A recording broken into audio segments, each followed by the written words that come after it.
Hello and welcome back to another Millennial Minute. I'm David Grasso. Today's tough question: should minimum wage workers make $15 an hour? You've already heard from our guests, Nicole and Ajay. They're both friends of mine and friends of Bold TV. So why don't we start with you, Ajay? So how do you go around and tell people that they don't deserve more money? It's a hard thing to sell to the working class sometimes, isn't it? Well, I mean, that's one way to put it. I would say they do deserve more money, but they should be aiming for higher jobs than that. I think it's sad that there's people who are middle-aged that are working in fast food places or making minimum wage. I mean, that's not a livable amount, obviously. But when we're talking about raising it to $15 by, I think, 2025 or something like that, with inflation, it's going to catch up really quickly. So I think these sorts of jobs in our economy, they should be more for teenagers and younger people. If there's older people that are doing that, we have other issues here. We need people to have some sort of training or some sort of career path which gets them on the road to earning more than that. And I don't think this is good for our economy. It's not good for the population in general that people are stuck in these positions. I think as we go forward with more automation and that sort of thing, maybe jobs like that won't be, you won't need people for them so much. So you said the magic word, AJ. I had to jump in here. Automation. Yeah. So Nicole said, since I came out swinging on AJ and told him he was a Grinch, right? Let's go after you, right? So let's say these people deserve all this money, right? Well, we've already seen what happens. Over in New York City, they raised the minimum wage, and just suddenly every fast food restaurant had kiosks instead of humans. If I go to Taco Bell in New York, I order from a kiosk. So is this one of these policies that seems like it's the right thing to do, but accidentally might lead to all the 40-year-olds that you're talking about losing their jobs?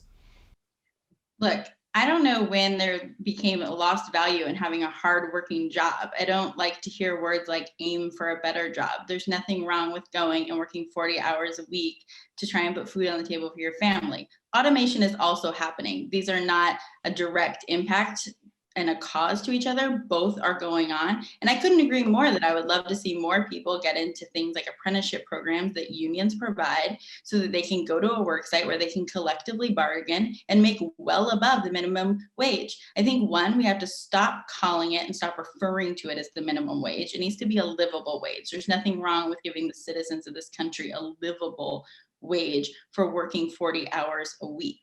But agreed, we need more unions in this country. We need more collective bargaining because people associate the raising the minimum wage with unions. Unions are certainly supportive of that, but the average union worker is making much more than what the current minimum wage is, because when you collectively bargain as a group, you have an effective way to get a salary that matches your skills. I usually don't do this, Nicole, but you dodged my question, though. My question is very direct, and we can do another one on unions versus non-unions, which is a whole barrel of monkeys on its own, right?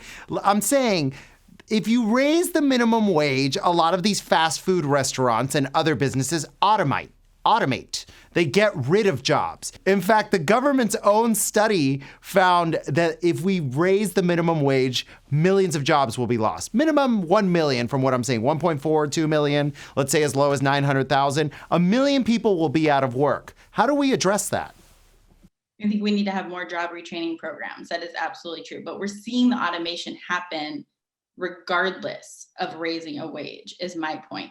Both of these things are happening simultaneously, and the automation is going on anyway. We are going that way. And it's going to happen in more and more industries. We're seeing more self-driving cars. You're going to see delivery trucks. I mean, this is something that we face as a country and as a world as we're moving into these automation. How do we continue to have good paying jobs so people can put food on their table and send their kids to school? And that is an excellent point. So, AJ, do you agree with that, or do you think that the minimum wage accelerates the automation? Well, I think you're 100% right, David. It does accelerate the automation. And we've seen that in places where it's been instituted on a state level. So it's all well and good to have these high platitudes about, what Nicole was talking about. But in reality, that's not what happens. In reality, jobs get eliminated and they just don't pay more because they don't have to do it. So when you're talking about dealing with policies that are going to affect companies and corporations and their payroll and their expenses and all that, you have to think about how this works in reality. I mean, there are so many jobs being created in tech and industries like that. So we should focus resources on having people trained for those jobs, getting them in those fields. And yeah, things like the fast food industry are going to be automated going into the future. One day it'll probably be like Star Trek with replicators. Who knows? But look, I mean, I just think it's sad. People shouldn't be in these depressing, impoverished situations their entire life. I think it's un-American, and I think the American thing to do is to encourage them to reach higher. Okay, so Nicole, I have a burning question, and this isn't really to attack liberals, but I don't understand something. $15 is not the same in New York City as it is in Biloxi, Mississippi. Why one size fits all for everyone? Are you suggesting you do need $15 an hour to live in Biloxi, Mississippi, but obviously $15 in New York City, we all know, is not a lot of money. But in liberal Kansas out on the prairie, almost all small businesses probably don't pay that much. So how does this one size fit all especially affect people who can't afford to pay these wages? Well, I think the federal government is attempting to address the incredible poverty problem we have in the US, and they're setting a basic. Certainly would love to see certain states and their state legislatures and governors take up the issue. They are completely in their right to raise their own minimum wages in states if they feel that in New York that's not a suitable. If they want to adjust it by what zip code or county that a person lives in by their state, that is the prerogative of state legislatures. But the federal government is trying to address a problem by setting a bare minimum.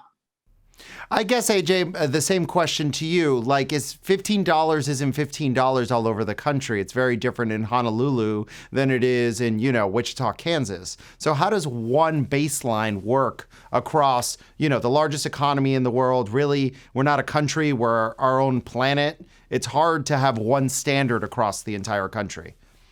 Yeah, I mean, as I mentioned in my opening comments, it doesn't work. And $15 in Honolulu, I guess if you're gonna live on the beach and that's it, maybe that'll work. But something like there or LA or New York or DC, places like that, $15 an hour, you're not gonna live very well. If you're out in the middle of the country in some place where the expenses are low, I could see that happening. So if you're really talking about having a livable wage in places like that, then it's going to have to be $30 an hour, something like that, which is not going to work, of course. So this one size fits all approach doesn't make any sense whatsoever. And for people on the left to advocate for that, I don't think they're basing it on any sort of actual sound economic science. And it sounds good to them, and maybe it gets some votes, and that's about it. Yeah, Nicole, last question here.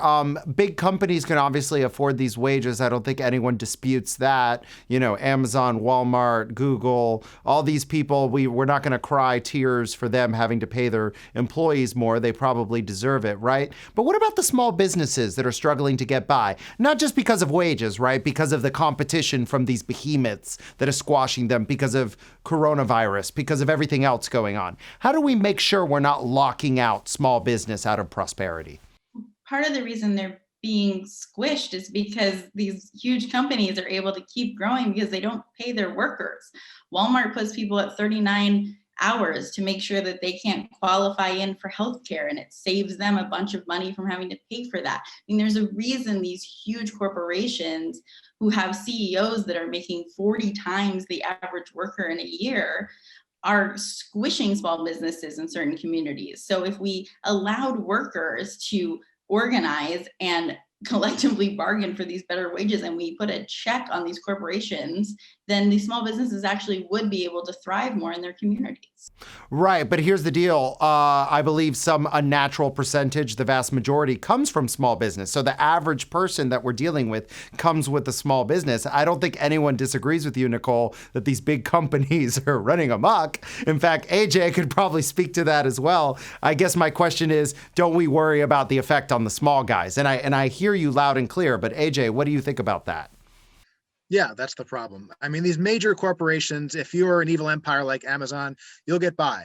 They get by on slave labor all the time. But the small businesses out there are not going to be able to survive if you're forcing some mom and pop shop or some small restaurant or something like that to pay people at a higher wage. Another thing, speaking of restaurants, they're actually proposing that they change the minimum wage there from two something an hour to something higher, when most of those people make their money on tips. So when you're meddling in things like this, things they don't understand, you're going to put people out of work, and you're going to put companies out of business. And they're mostly going to be small businesses like this that are suffering, which are the ones that they're supposed to care about. But if you don't care about the consequences of your action, then I guess not so much. So why don't we just have a minimum wage hike for companies over a certain size? Is that both something you could agree to? I mean, yeah, I guess I would have to look at that more and think of it. But Nicole? I think the same. I'd have to look at that. But I think the goal of the minimum wage raise, and what, as you said, the liberals, but lots in the Democratic Party are aiming for, is to get people out of poverty and to achieve a livable wage. $7.25 is not reasonable anywhere in this country right now. Well, I think everyone agrees with that, Nicole. We never argued with that. We want Americans to prosper. We want people to have more money in their pockets. We want to reduce wage gaps in this country. And I think we all have that goal in mind. I think we disagree on how we get there. So on that note, Nicole and AJ, always wonderful to have a spirited conversation with both of you. Appreciate it. Thanks. Yeah. And thank you all for watching. Be sure to follow us at Bold TV on all social media platforms. We'll be back with many more debates just like this.